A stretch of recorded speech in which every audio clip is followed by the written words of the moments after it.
तोहरा बिना न रहल जाई। आई जे याद तोहर आँख भरो आई जे याद तोहर आँख भरो आई। एहो सरजी तोहरा बिना न रहल जाई। एहो सरजी तोहरा बिना न रहल जाई। जब जब याद आई लोर खूबे बहियो।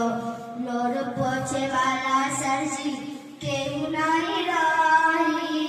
तोरो बिना तो हमरो मन नहीं लागियो। रात भर अखियाई हमरो ही जागी। लागेला याद दूर होत बा परछाई। लागेला याद दूर होत बा परछाई। एहो सरजी तोहरा बिना न रहल जाई। एहो सरजी तोहरा बिना न रहल जाई।